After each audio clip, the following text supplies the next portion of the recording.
Hello and welcome to The Gaggle, where we challenge and, if necessary, destroy media narratives. I'm George Szamuely. With me today is co-founder of The Gaggle, Peter Lavelle. So, Peter, the summit season is over. All the wine has been drunk.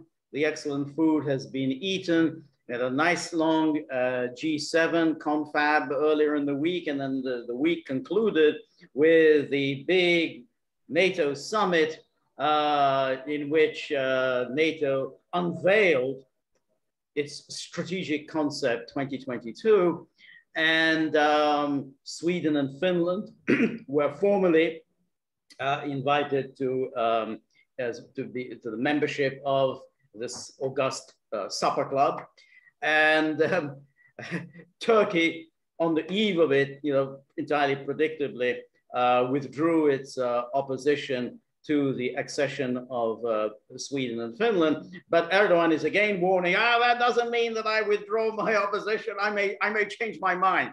If Sweden and Finland don't come through, I might change my mind.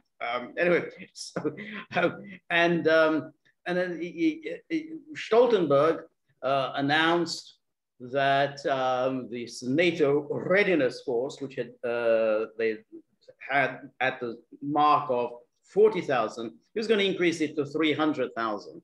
He didn't quite specify where the 300,000 number, where they were going to get these numbers, because basically there aren't these soldiers within NATO, and the United States, they have a substantial military, but they're kind of all over the world.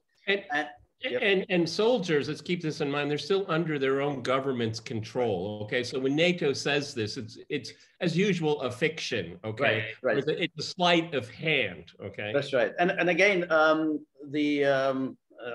forgot her name, the German defense minister, it's not Annalena Baerbock, she's the foreign minister, the German defense woman, Christine Lambert, I think something like that. Anyway, she said, yes, we are ready to assign 15,000 troops to the readiness force.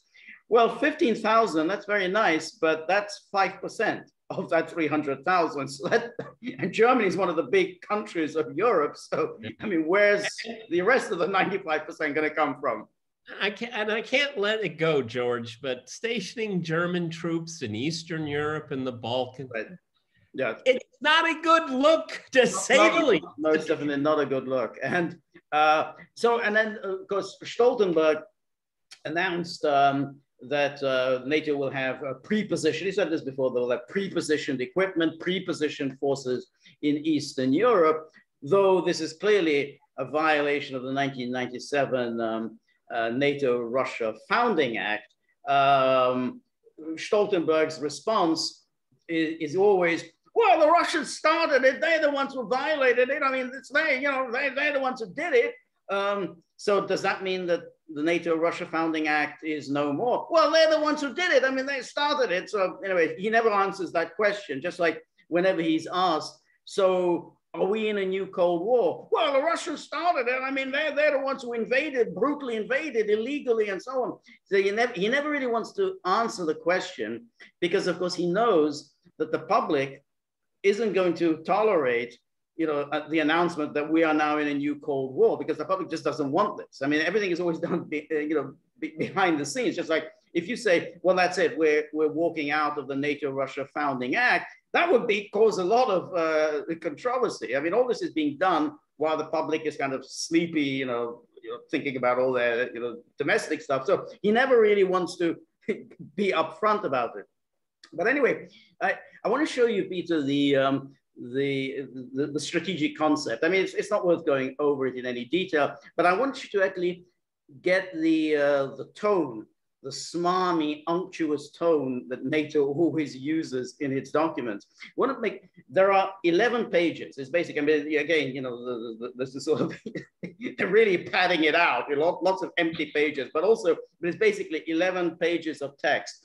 In that 11 pages of text, the word values comes up 17 times. So 17 times. So in other words, it's an average of about 1.5 times on each page, because everything is about our values. And apparently it's supposed to be this new rapid forces are going to have. It has to be eco-friendly as well. It's exactly. Everything is about that. So,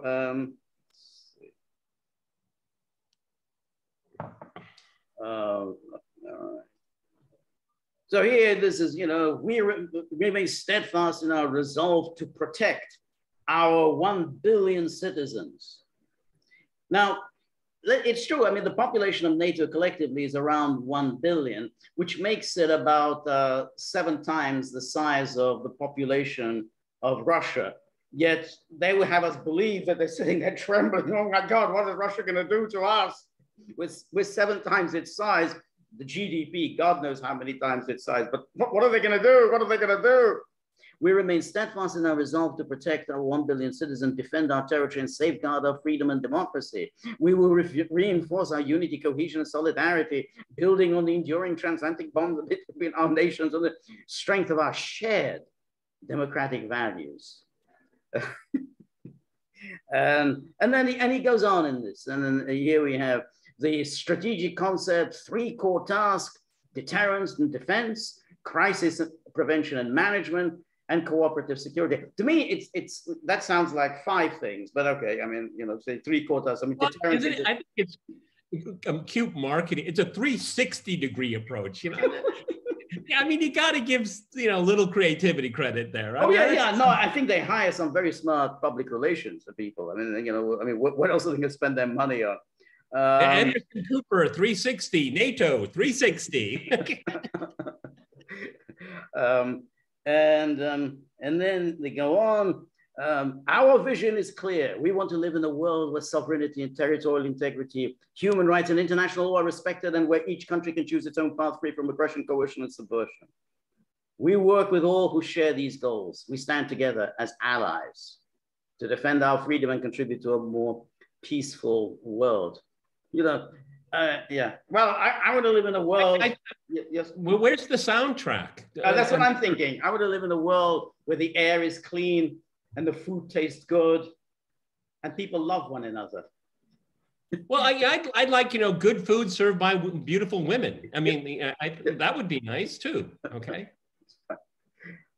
We will enhance our individual and collective resilience and technological edge. These efforts are critical to fulfill the Alliance's core tasks. We will promote good governance and integrate climate change, human security, and the women, peace, and security agenda. Now, do you know what the women, peace, and security agenda is? I mean, it's all in uppercase, so I imagine there is such a thing as the women, peace, and security agenda. Oh my God. So they're going to go to war over women and peace. Okay. Yeah. Even for this organization, I mean, it is about as vacuous as it could possibly. Yes. Yes. And authoritarian actors challenge our interests, values, and democratic way of life. They are investigating sophisticated conventional and nuclear and missile capabilities with little transparency or regard for international norms and commitments. Strategic competitors. NATO is saying this. Okay, and NATO is saying. Strategic competitors test our resilience and seek to exploit the openness, interconnectedness, and digitalization of our nations. They interfere in our democratic processes and institutions and target the security of our citizens through hybrid tactics, both directly and through proxies. They conduct malicious activities in cyberspace and space, promote disinformation campaigns, instrumentalize migration, manipulate energy supplies, and employ economic coercion. These actors are also at the forefront of a deliberate effort to undermine multilateral norms and institutions and promote authoritarian models of governance. Where's the general? I think it was in Dr. Strangelove. They're polluting our bodily fluids. But it is pretty much there. I mean, it's there somewhere. But it's kind of an interesting this nightmarish scenario, of the other, the monsters, they're lurking in the shadows, don't leave your room in dark, don't, always keep your lights on, because somewhere they're lurking in the shadows and ready to do all sorts of terrible things to us. Well, just this paragraph alone tells you that NATO as a military organization is the most paranoid organization on the planet. Absolutely. It's completely paranoid. It's authoritarian actors.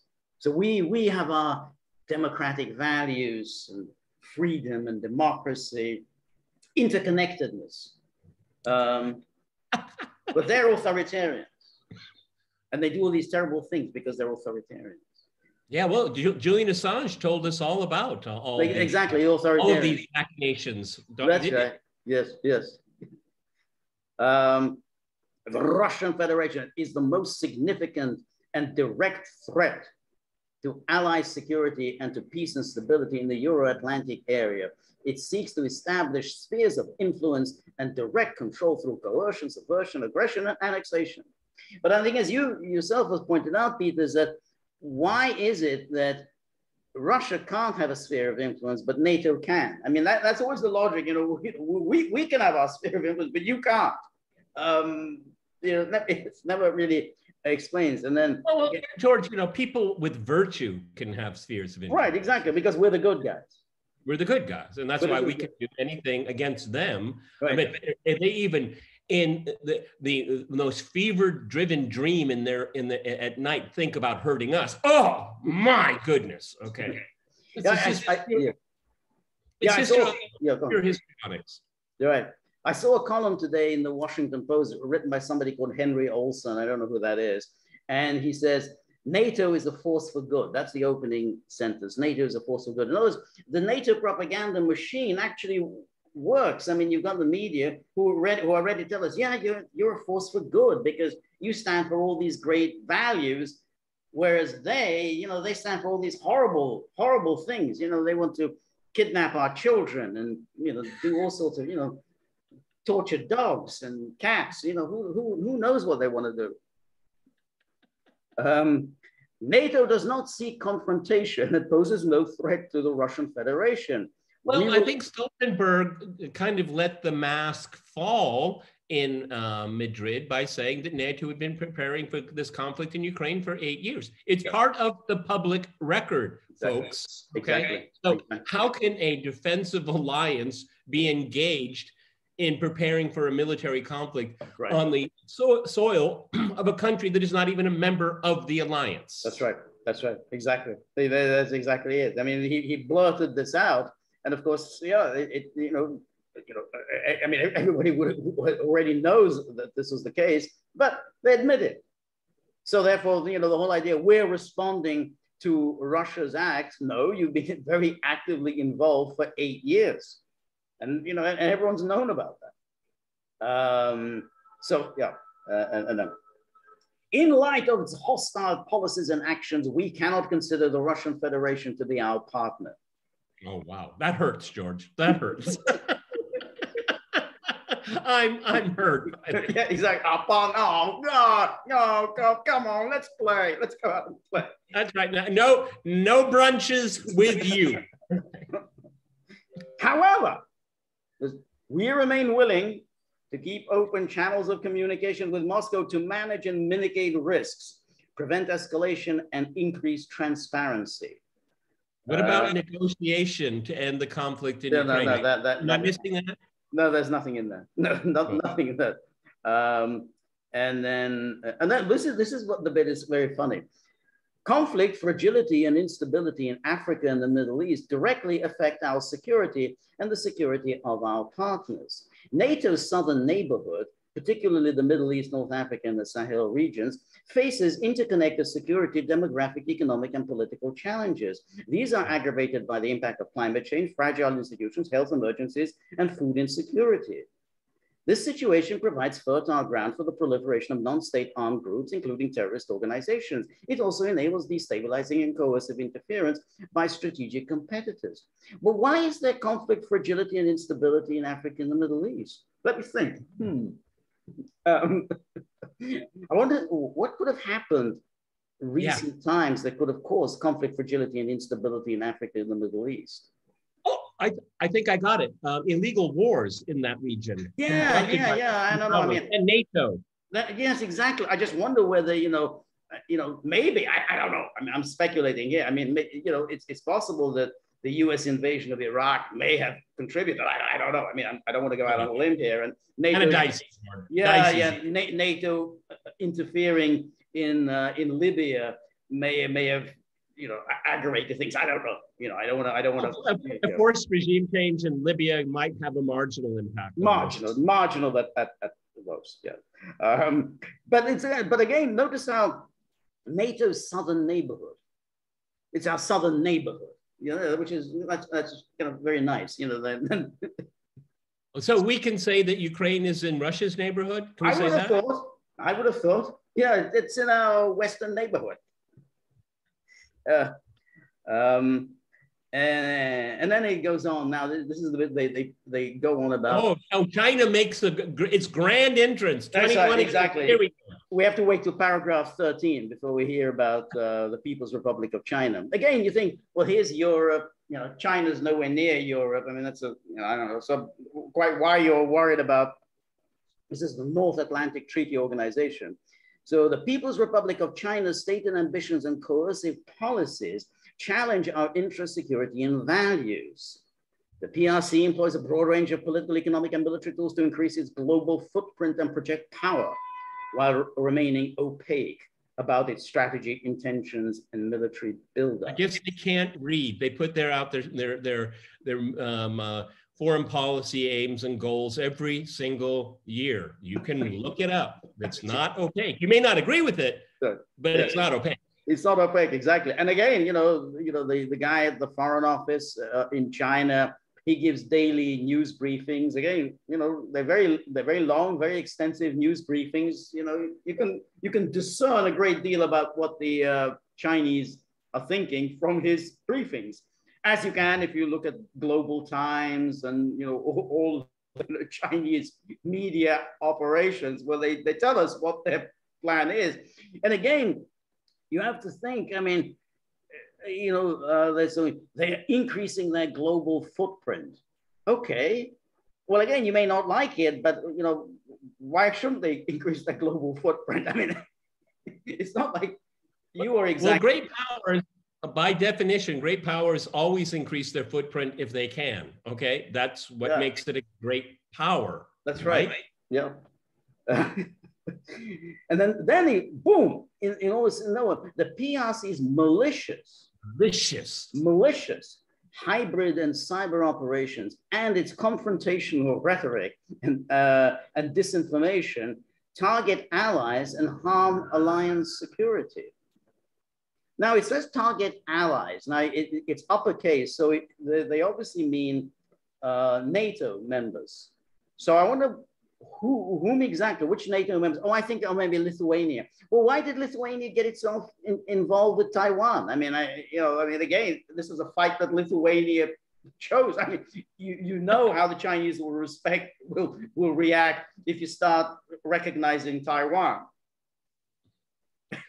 George, I mean, the way they keep using the term allies, it sounds like a college sorority to me. Yes.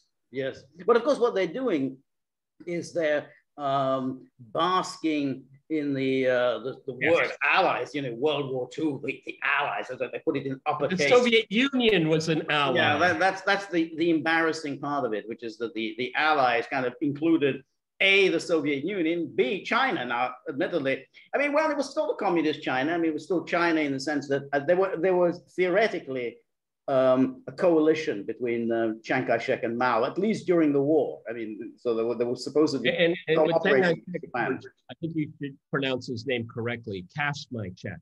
Okay. That was his nickname. Truman, that was his nickname for Chiang Kai-shek. Kashmai-chek. Okay. Because he was another fraud. Okay. Another fraud. Yeah, he was. And Zelensky, I think that's, if you translate Zelensky into English, it's the rough translation is Kashmai-chek. Kashmai-chek.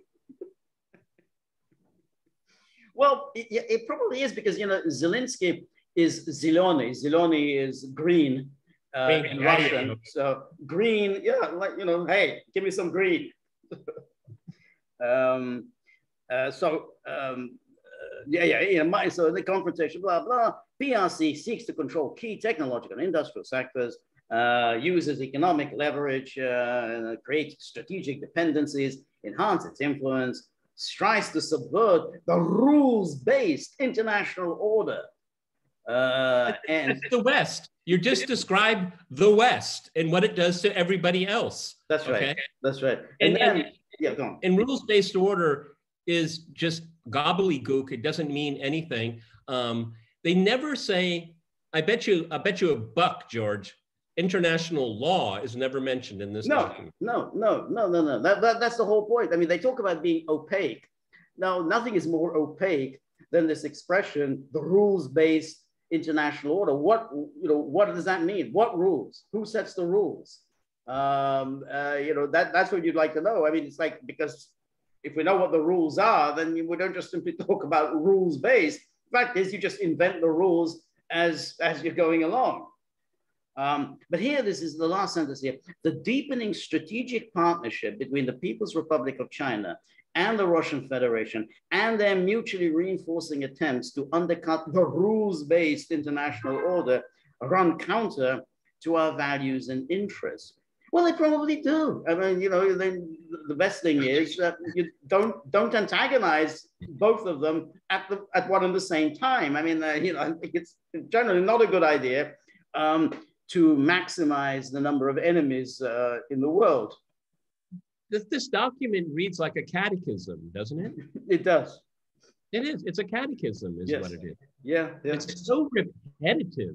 And it genuflects to rules-based international order, which I guess is God in their opinion.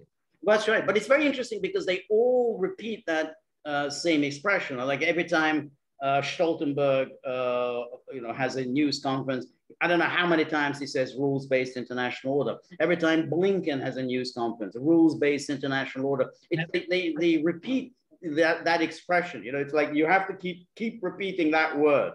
It sounds like a drinking game. So, I mean, what's your favorite spirit? What's your Scotch? Okay, so every time they say it, we take a shot. Okay, and let's see how long we can stay sober. I bet by the end of one speech, we'd be laying on the ground. Okay, because they say it's a drinking game. Oh, there we go again. Yeah, that's right.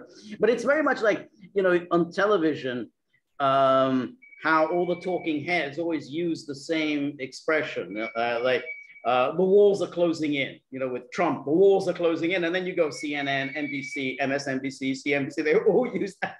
The walls are closing in, the walls are closing in. So it's like the rules. The threat to our democracy, the threat to our democracy. Exactly. It's like an echo. It's an echo that goes through their closed, hermetically closed system, Right, it is, but it's not inadvertent because they all say it. So it's not like, oh, well, it just slipped out because everybody's using it. I mean, it's done deliberately. They know this is the word that you're supposed to use. And then we remain open to constructive engagement with PRC. Well, that's awfully big of you, old man. We remain open. Parentheses, under our terms and conditions only. Yes, including the reciprocal transparency with a view to safeguarding the alliance's security interests. Oh, okay. And that's like transgenderism. Those security interests can change over time, anytime they want, okay? And then it says, the erosion of the arms control, disarmament, and non-proliferation architecture has negatively impacted strategic stability. The Russians... That is completely laughable, that first sentence there. What countries walked away from the pioneering INF, hallmark of arms control? The United States walked away from it, not Russia. That's right. That's exactly right. I mean, that was George W. Bush. He walks away from the ABM treaty, and then Trump walked out of the Intermediate Nuclear Forces Treaty, the INF Treaty, and then the Open Skies Treaty, that's gone. So but again, it's very interesting, because of course this is why the propaganda machine is so important, because they just keep repeating this. And then, people who don't know much, well, those bloody Russians, they're always walking away from these treaties. But in fact, it's almost never the Russians are walking away from these treaties. Russian Federation's violations of selective implementation of its arms control obligations and commitments have contributed to the deterioration of the broader security landscape. The potential use of chemical, biological, radiological, and nuclear materials or weapons against NATO by hostile states and non-state actors remains a threat to our security. And it says, Iran and North Korea continue to develop their nuclear and missile programs. Well, that's an interesting one. I mean, that news to me that, Iran has a nuclear program. I mean, again, no one's ever been able to come up with any evidence that Iran has a nuclear program. Well, the nuclear program. Nuclear, but all right. I mean, if that's what they mean, then they're being obviously deceitful. If they mean that they have a nuclear energy program, yeah, okay. And you could, I mean, maybe they're just being deliberately evasive by saying nuclear, and then you think, you mean nuclear weapons rather than nuclear energy. Well, they're a member, they signed the Non-Proliferation Treaty. They have every right as any other sovereign country that has signed that same convention to develop civilian nuclear power. This is obvious, this is an obvious deceitful way of making a claim that is not true. Right. Okay. Right. And then it says Syria, North Korea, and the Russian Federation, along with non-state actors, have resorted to the use of chemical weapons. Now, evidence, please. Well, of course, I imagine they mean the Skripals, but again, yeah, evidence so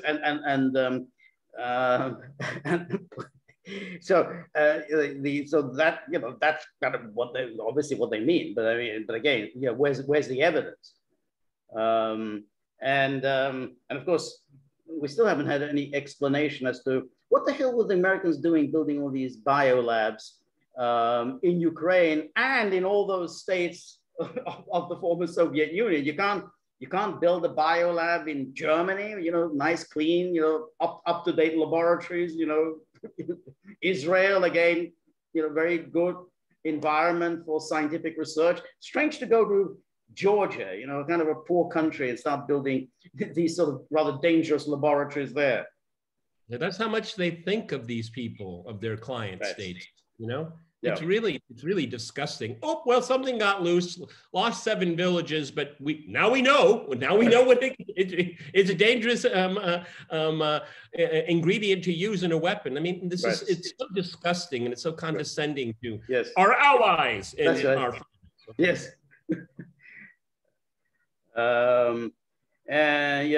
Blah, blah. And then NATO's enlargement has been a historic success. Yeah. It has strengthened our alliance, ensured the security of millions of European citizens, and contributed to peace and stability in the Euro-Atlantic area. That's really very interesting. I mean, in the first place, why? I mean, again, if you're defensive, why exactly are you expanding? But I mean, it's clear that the war in Ukraine is a direct result of constant enlargement. I mean, the one thing it's not doing is contributing to stability. In enlarging with Finland and Sweden, you're not projecting stability at all. What you're doing is you're actually creating another security risk for the 1 billion people that they represent. That's right. That's right. We will reaffirm our open door policy consistent with Article 10 of the North Atlantic Treaty as an expression of our fundamental values and our strategic interest in Euro-Atlantic peace and stability. So, again, when you're expanding and then you identify that with peace and stability, that is the very definition of an expansionist aggressive power. I mean, everybody says he's defensive. I mean, it's definitely, no one says, well, hey, I'm offensive and aggressive and I mean to harm my neighbors. No, I'm defensive. I'm just, I'm keep moving my borders ever closer to others, but hey, I'm defensive. You're the one who's aggressive. I mean, NATO can keep repeating that we're defensive. Nothing that it does suggests defensive. Well, and also it assumes that their security interest, as they define it, trumps any other country's security interests. Okay, only theirs are legitimate, and if you question it, then you have illegitimate concerns. I mean, this is so self-referential. It's like arguing with flat earthers. Okay, I mean, that's right. You can't even get off the ground. That's right. That's right. Oh, you know, defensive. Well, you know, your neighbor does not think that it is defensive. I remember back in the Cold War, people used to say, well, the Soviet Union can't just sort of occupy Eastern Europe and say, well, that's for our security interest. You know, you can't just simply prioritize your security interests at the expense of everyone else. That used to be the argument, because you say, well, look, the Soviet Union needs a series of buffer states because it's so afraid of another invasion. And that was the argument. Hey, you know, you can't simply say, hey, you know, all that matters is our security. The hell with everyone else's security. I mean, but this is the NATO position. Well, the only thing that matters is our security. Russia's primary security concern, George, I know this is going to knock you off your feet, but their primary security concern is Russia, not NATO. That's right. Or not any other country inside of NATO. It's not their concern. That's right. That's it. Yeah. All right. Oh, here we go. And decisions on membership. Go back here. You want to go back? Okay. Yeah. What last sentence? Decisions on membership are taken by NATO allies, and no third party has a say in this process. They do not believe in the indivisibility of security, which they believed during the Helsinki process at the height of the Cold War. That's right. That's right. And in fact, something that's been repeated in all of the subsequent documents that have been signed. I mean, it wasn't just the Helsinki Final Act, but the Charter of Paris, the 1999 Istanbul Declaration. They all say security is indivisible. But again, the decisions on membership are taken by NATO allies. No third party has a say in this process. That, of course, doesn't apply to when it comes to the West, where the United States decided that we can't have bilateral agreements between Cuba and the Soviet Union. We have a say in this process. We decide what weapons Cuba can or cannot have. Or recently with the Solomon Islands. No, Solomon Islands cannot sign any security agreements with China. We get to decide what the Solomon Islands can do. So, and Serbia, you got to check with us before you decide what your security concerns are. That's right. Yeah, that's exactly right. So, they talk about the sovereignty, but when Serbia wants to entertain Lavrov in Belgrade, NATO suddenly said, no, Lavrov can't use our airspace. Then that's that. So what happened to Serbia's sovereignty? Doesn't Serbia have a right to invite whomever it wants to visit this country? No. And Syria, well, how dare they want to have control over their borders? Well, the United States has a military footprint there that is under international law illegal by any definition. Okay, right. And we have officialdom from the Trump administration all the way into the Biden administration that their intent is to immiserate the population of Syria. They say it publicly during public hearings, and they're gleeful about it. That's right. That's exactly right. And their policy is in Syria to deny Russia a win. So we're prepared to cause any amount of misery to ordinary people just to deny Putin a win. One should also say, incidentally, that Turkey, a NATO member in good standing, regularly invades Syria and Iraq because it's fighting Kurdish terrorists.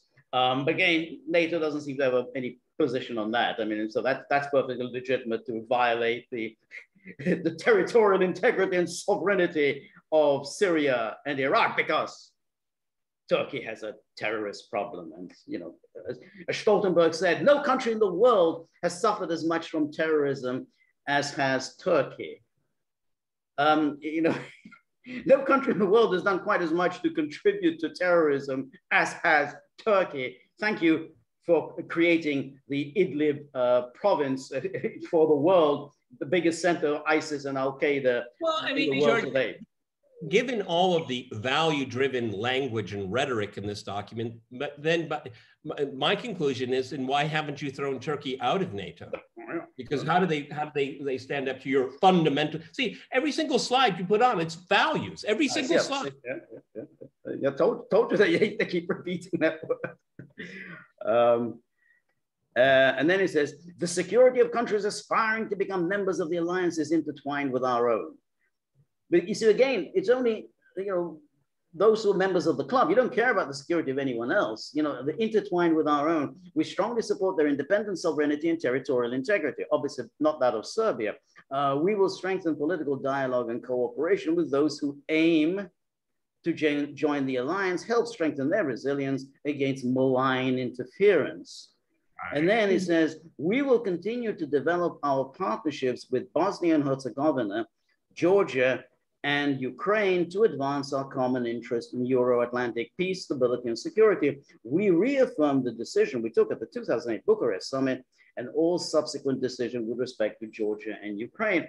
So they say this every time, and still people say, oh, no, they have no intention of bringing Ukraine into NATO. Well, they keep saying it. I mean, if they were serious about wanting to avoid conflict with Russia, the easiest thing in the world would have been said, well, we're going to put it off into the kind of long-term future, maybe 25 years time. They keep saying it. I mean, they're saying it even now. We intend to bring them into NATO. With full knowledge that this is full knowledge that Russia deems this is a bright red line. Right. I'm sure you've had to come across that phrase. Yes. And on top of it, what's going on now in Ukraine, and they still say this. They still say this. Yeah. So what does that have to do about creating peace and stability? Exactly. And now notice what they say, and develop up with Bosnia and Herzegovina. Now in Bosnia and Herzegovina, you've got at least a third of the population that is absolutely dead set against membership of NATO, namely the Serbs. And yet they still keep doing this, still keep trying to ram this through in the teeth of opposition from a very substantial part of the population. Again, what does that have to do with peace and stability? You're actually creating instability by trying to ram something like this through against such intense opposition. Well, this is messianic. You must be a member of the church, and you must be a part of the laity in good standing. And here's, we're on point 41. You have to adhere by all 41, and then you can become a member of our club. Yeah. That's right. Yeah. And then the European Union is unique and essential partner for NATO.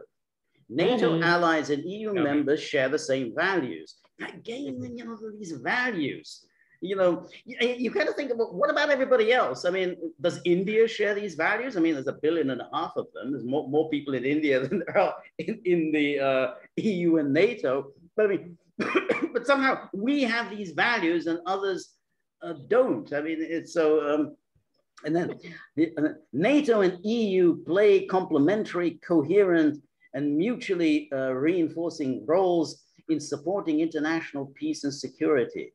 On the basis of our long-standing cooperation, we will enhance the NATO-EU strategic partnership, strengthen political consultations, and increase cooperation of issues of common interest, and then blah, blah. But again, this is just reinforces what we've been saying. NATO and the EU are one and the same. I mean, it's a totally artificial distinction somehow. Well, two separate entities. It's one and the same. And here we go again, the woman, peace, and security. We got to Google that because I've never heard of this before. Oh, no, that's right. Yes. Human security. What is human security? Human security, the women, peace, and security agenda. Oh, it's an agenda. Well, that's good. As well as countering cyber and hybrid threats and so on. I bet there are an awful lot of people making a lot of money working on the women, peace, and security agenda. I mean, that must be a real boondoggle. You got a gig working on the women, peace, and security agenda. And you probably can work from home. I think you can. You've got it made in the shade. I mean, there's a lot of money there. Yeah. And addressing the systemic challenges posed by the PRC to Euro-Atlantic security. So again, PRC is over there. Euro-Atlantic is over here. So again, still trying to figure out how the PRC, but also what's interesting about this is it's perfectly acceptable for them to say the challenges, threats from the PRC to the Euro-Atlantic, which is thousands of miles away. But it's not acceptable for Russia to raise security concerns, as to what's going on next door. Apparently, we can be worried about China. That's perfectly acceptable. We're very concerned about China. We need to do something about China, which, I don't know how many time zones away it is. But Russia cannot, how dare the Russians concern themselves with what's going on next door? The appetite comes with the eating, apparently, George. Okay. George and I have made it clear from the very beginning. The primary purpose of NATO is to continue its existence and nothing other than that. That's right. Its mission is to exist. And this entire ridiculous word salad document reinforces that.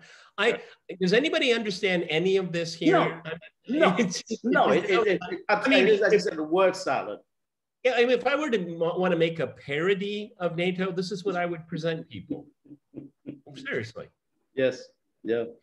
And then we say the Western Balkans and the Black Sea region are of strategic importance for the alliance. Well, okay. I mean, I guess, no sense that, well, it might be important for them, but again, it's like we have this sphere of influence, they're of strategic importance for us. I thought you were defensive. So why are certain areas that are not part of you, they're of strategic importance? So therefore, we need to spread into this area because that's also of strategic importance. The most important strategic player in the Black Sea is, let me think. Oh, it's Russia. Right. Okay. Well, so their values and their interests from anything else in the Black Sea. Okay. So they basically annexed it. Okay. Unilaterally. That's right. That's it. Exactly. Well, we'll make the Black Sea our own lake, which incidentally they did try to do in 2014 when they organized that coup. I mean, their goal was to help ourselves to Crimea. That was always the objective there. And that pretty much kicks Russia out of the Black Sea. So we will continue to support the Euro-Atlantic aspirations of interested countries in these regions, whether they're interested or not. We say that they're interested. We will enhance their efforts to bolster their capabilities to address the distinct threats. And then it goes on again, we will work with partners to tackle shared security threats and challenges in regions of strategic interest to the alliance, including the Middle East and North Africa and the Sahel regions. So they're of strategic interest to the alliance. They're nowhere near the alliance, but they're already of strategic interest. And therefore we will be addressing whatever we need to address. And then we have the Indo-Pacific is also important for NATO.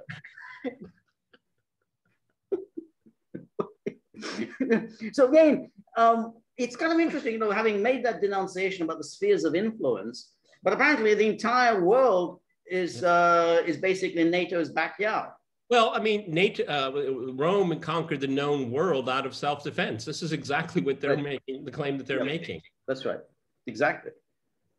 And then, must be coming to an end now. This is the end, but I just want to show you something from Stoltenberg's news conference, I think it was from yesterday. And he says that, he says, we address how Russia and China continue to seek political, economic, and military gain, blah, blah.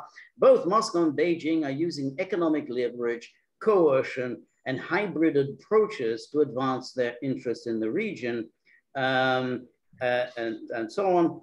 And then something, this guy, Hadley Gamble of CNBC, asks, can I ask you to respond directly to the comments we heard overnight from Russian President Putin? He essentially suggested that Sweden and Finland joining the alliance would require some kind of a response from the Russian government. He said that if there were NATO weapon systems placed in these two countries, that would precipitate a direct response from his government. So he asked this question, which is, you know, it's a reasonable question when you've been talking about all this peace and stability and security. And then you watch how, you know, what Stoltenberg does. You know, well, Finland and Sweden are sovereign nations, and they have the right to choose their own path and to join NATO. We have welcomed them into our alliance. We are, of course, prepared for any eventuality. But at the same time, I think we see now in Ukraine demonstrate that Russia is now fully focused on that war. And therefore, also, we are also taking note of messages from Moscow, actually, that it doesn't change that much that Finland and Sweden are joining the alliance. Why they have communicated different messages from Moscow on that issue, the most important thing for us is that Finland and Sweden will become members of the alliance. We are there to project all allies, and of course, Finland. We are there to protect all allies, and of course, Finland and Sweden, and we are prepared for all eventualities. But you notice, he hasn't answered the question, because I mean, that does raise, you say for stability and security, this is what you're going to get. If you start moving your hardware into Finland and Sweden, Russians are going to move their hardware very close to the Finnish border. How have you done anything to enhance security and stability in Europe? You know, don't you want fewer arms rather than more arms? He doesn't answer. He just starts, you know, rambling and blustering as is his wont. Yes, and during the Cold War, Finland and Sweden were what we would call neutral countries. Did they have George, how many quarrels did the Soviet Union have with both those countries during the Cold War? Well, they of course didn't, but the interesting thing there is that Finland could easily, which they didn't do during the Cold War, Finland could certainly bring up its territorial claims. I mean, remember, they had to cede quite a lot of territory to the Soviet Union during the Finnish War. And then subsequently, after World War II, the Soviet Union took back all of those territories and says, you know, we're keeping Karelia and so on. Now, the Finns didn't say anything about this during the Cold War when they were neutral.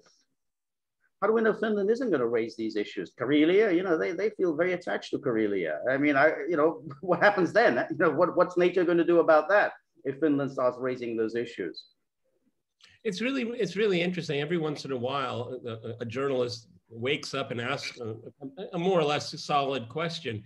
And this is what you get in response. Exactly. I mean, how many useless words, how many breaths you have to take? Say nothing. Nothing. And then you've got some guy from Politico, and he asks again, we hear echoes of the Cold War. We have an unprecedented number of troops on the eastern flank. Has the world entered into an era that is even more dangerous than the Cold War? And based on your discussions, do you have a sense that there's consensus and unity around what are the red lines that Russia must not cross to avoid a direct conflict? Russia must not cross.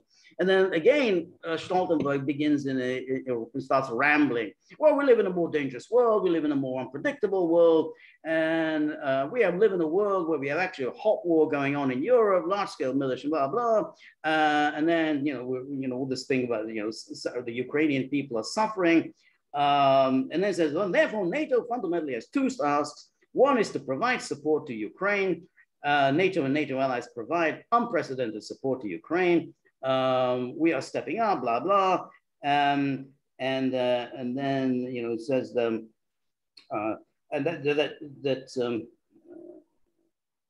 unless NATO's core is to make sure that there's no misunderstanding in the minds of any adversary, that if they do anything like that, blah, blah. All right, then it says something. Oh, okay. No, there was, he said, after that, that disappeared. no great loss. Yeah, but he said something like that he's saying, well, we are providing military aid to Ukraine. We're giving everything Ukraine wants. But we are not directly in conflict with Russia. So, you know, we're not, you know, it's separate. You know, what Ukraine's doing, that's Ukraine's doing. We are not in any conflict with Russia. We're just, you know, we're just sort of minding our own business, you know, sitting on the park, having a cold one.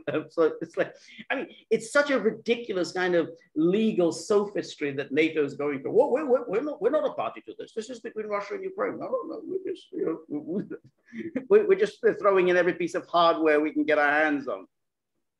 Yeah, I mean, this shows just the how vacuous this organization is. I mean, much of what you presented us, George, is, and I've said it before, this is just a bid pioneered by the U.S. and it's a very a second place weakling, the UK, to just sidestep international law. We will determine what our interests are, irrespective of international law. We don't respect anyone else's sovereignty because we define what sovereignty is. And you know what? Only we have it, okay? I mean, and every step of the way, they're trying to avoid international law, replace the United Nations, which has a lot of problems, I would agree with. However, we don't have anything to replace it.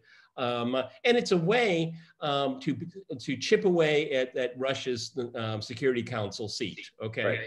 Make it irrelevant, okay? Oh, well, that's what the UN said. I mean, we're NATO, okay? They're trying to supersede every known international law since the Second World War and the United Nations Charter. And it's really remarkable the number of times that Russia and China invoke the UN Charter, because that is the level playing field that everyone else can make reference to. Rules-based order, I don't know what it means. No, it doesn't mean anything. It's intentional. Right, that's right. It doesn't mean anything. It means essentially we set the rules and we can attack and bomb whomever we want.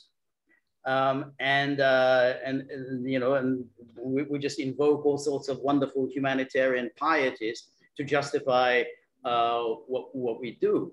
And they do that. I mean, sometimes, you know, you get the NATO news conference, they talk about, well, NATO's defensive. Everything we've done is defensive. And then, you know, some journalist said, well, I don't know, what about, you know, Putin said something about your bombing Yugoslavia. Was that defensive? Yes, it was defensive. We were trying to save the Kosovo Albanians from genocide. It was a conflict of choice, and it was aggression against international law and the United Nations Charter. Okay. I mean, another thing we can extrapolate from this ridiculous document is that, you know, like this women whatever the thing was. I mean, no, these are clauses that eventually will, well, your carbon print is too big, your footprint is too big, okay? And that's a threat to our allies and our values. That's right. Now, that's what it's going to be, okay? This natural resource, this mineral you have, by hoarding it, by not selling it, you are threatening our allies, and we must have it, and we're going to do it defensively. This is a slippery slope. This whole thing is a slippery slope. And I would like to point out to everyone, NATO is experiencing a catastrophic strategic defeat because of its miscalculation when it's been dealing with Ukraine.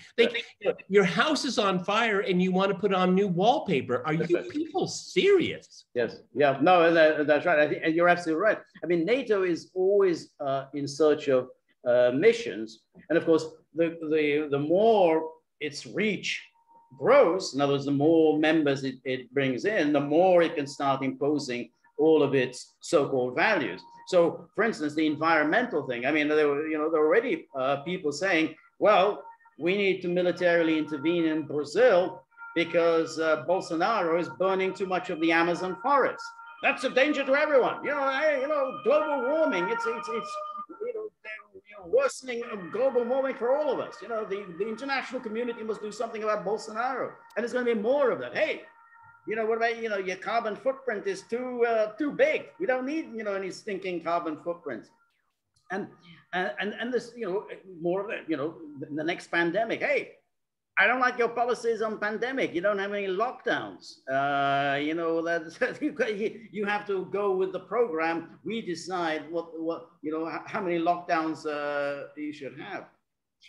If it weren't for Russia and China, NATO would have just spread all over the world. I mean, they would have just scooped up every single country in the world, wherever, everyone. I mean, it's like we know that the only reason in NATO expansion has been limited has been because of Russia. I mean, if it hadn't been for Russia, everybody would have been compelled into NATO. Turkmenistan, Kyrgyzstan, Kazakhstan, everybody would have been forced into NATO. It's very interesting. It was last week, I think it was last week on Thursday, I was doing a recording on war aims and what victory means and all that. On the same day, George, there was a symposium in Washington, D.C. about the, I'm sure you saw. Decolonizing Russia, yeah. And recolonizing China. Remember? Decolonizing Russia, recolonizing China. This was a symposium paid by the war industry, by the US government, by taxpayers. And, and people tell me, oh, but Peter, you're exaggerating, you're paranoid. And I said, look, they have a symposium, they have a poster, okay? They're proud of what they want to do. They're open about what they want to do. Because the reason why I mention it is that you're right, if it hadn't been for Russia and for China, we would have had a wave of NATO expansion. And what about Russia in this NATO expansion? To break it up. And they even show a map of what they think the new map of Russia should be, how it should be broken up. No, that's right. And they would be members of NATO. That's right. No, I mean, there's no question. It's only because of Russia's resistance that NATO's ambitions have been circumscribed. Otherwise, they would absolutely move into Russia as well, grab up all of the Caucasus, grab up all the Tatarstans and everyone else, all the different territories, autonomous regions of Russia. Boom, they would have all been scooped up by NATO. It's something that the whole idea that it's defensive. And I'm going to say, yeah, it's all defensive. They would have found some reason. Oh, women are mistreated in Chechnya. Hey, gays are mistreated in Chechnya. That's an urgent issue for NATO. We need to address this homophobia that's rampant in Chechnya. And having a secular regime, the last secular regime in the Middle East, in Syria, is unacceptable. Unacceptable. There must be a black flag above Damascus. That's right. Because that's what American foreign policy has been. That's it. That's right. Exactly. And again, they come up with something. Oh, we're fighting ISIS. But as we've shown in the past, as Aaron Mate has recorded, actually, the one thing you're not doing in Syria is fighting ISIS. There's no record of you actually doing anything about ISIS. So, other than being the Air Force for ISIS. That's right. Exactly. So, we're in Syria because we're fighting ISIS. Well, when was the last time you actually did anything about ISIS? Never. But that's the rationale. We're fighting terrorism. I mean, even this document says, well, there's a terrorist threat. NATO is fighting terrorism. No, the people who are actually fighting the terrorists, you toppled Gaddafi, you toppled Saddam Hussein, and then you tried to topple Bashar al-Assad. I mean, they're the people who hated these Islamist terrorists. A friend of mine sent me a link, and it was a report of what somebody found on the dark web. Now, I've never been to the dark web. I don't know how to get there, and I'm not interested in it. However, it was a very interesting story, and it's something you and I have talked about, is that on the black market, a Javelin missile is showing up, okay? Yeah. And I think, if I'm not mistaken, $20,000, $30,000 for the taking. I'm not going to confirm this, okay? I didn't check it. I'm not going to go there to check it. But it's something that you and I fully expected. So fighting terrorism, what you're doing is you've opened up a huge black market of sophisticated weaponry for terrorists and non-state actors. That's okay? Right. And it's only a matter of time, George, before one of these javelins takes out a German civilian airliner. Okay, it's only a matter of time. It's something like that is going to happen.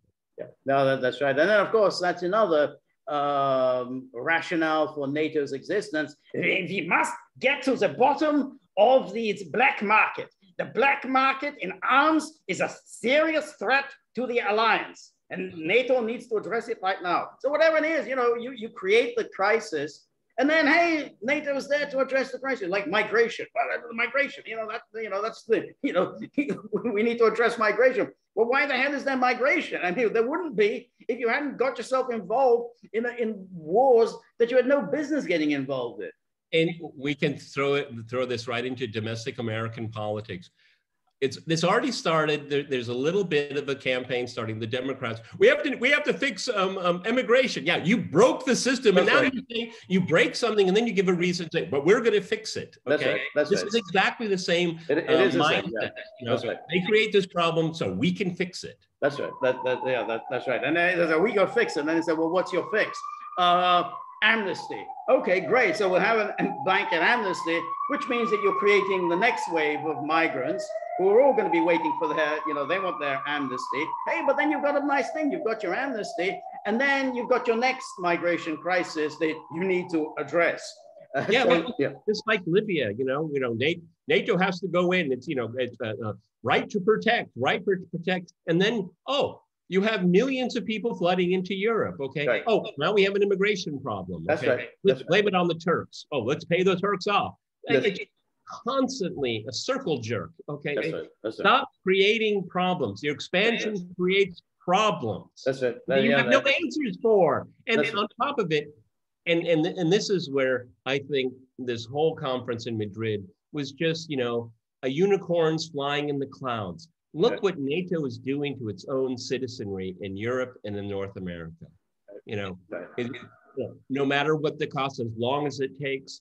Has anybody been asked to vote on this? When's the last time the U.S. Congress declared war on a country? It was 1941. 1941, exactly. Yeah, no, that's right. I think they've never even invoked the War Powers Act. Remember, they passed the War Powers Act in 1973. To a lot of big, grand. Now we've got the War Powers Act, but they've never even invoked that. Essentially, they've continued to give presidents a carte blanche. And then they can support the president until, of course, the military venture goes south. And then they pretend that I was against it all along. I thought it was a bloody bad idea from the start. At the end of the day, all of this, the War Powers Act has totally been abused. Is because at the end of the day, you don't have to say, well, I was against it. You voted for it. Yeah. You funded it. Right, so that's what you do. I had a change of heart. No. You gave the money for it. Okay? That's the only thing you look at. That's right. You don't look at anything else. That's right. You remember when Biden, when he debated, it was 2012, in the 2012 vice presidential debate against that weakling. Twit. Ryan. I think Ryan. Yeah, Paul Ryan. And then Biden said flat out, I was against the Iraq war. Not only did he vote for all of the appropriations, he was a vocal supporter of the Iraq war.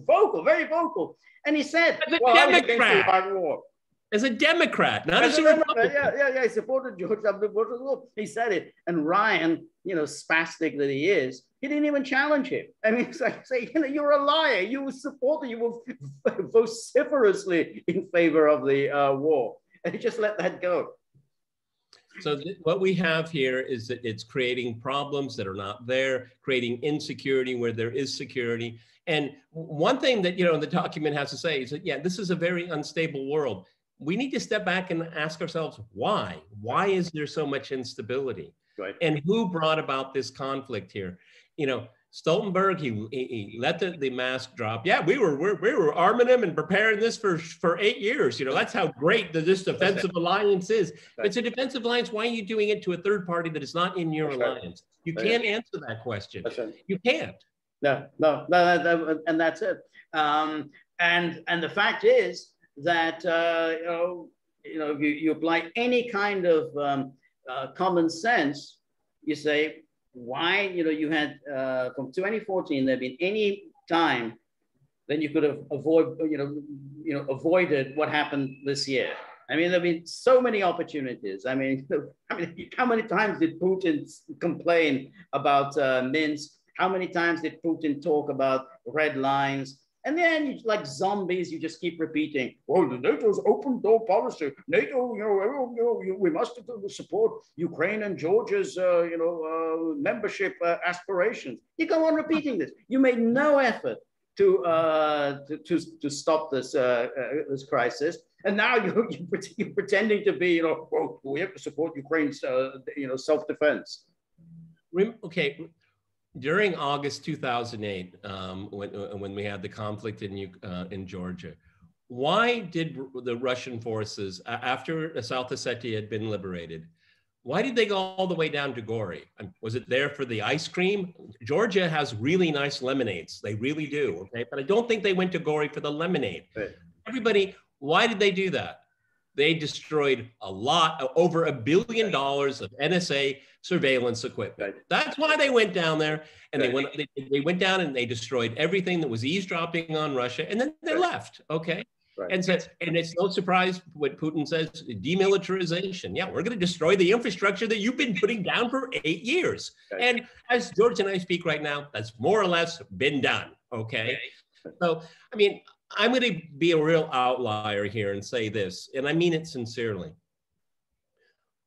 On February 24th, when the events started to unfold, that's when NATO should have said, the jig's up. This has not worked. This entire security framework since the end of the Cold War has failed. We need a cessation of all hostilities. We need a pan-European emergency conference. Right.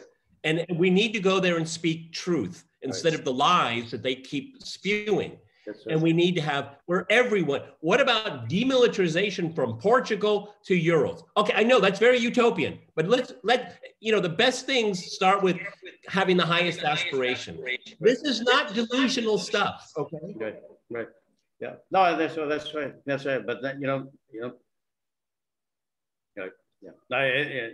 that's right. Well, I think that NATO is the problem, folks. NATO is the problem. Okay, it looks like we're getting a little shaky here. You ended up a little shaky, exactly. Yeah, but I think the strategic concept is exactly what we come to expect from NATO, and it's not doing anything for.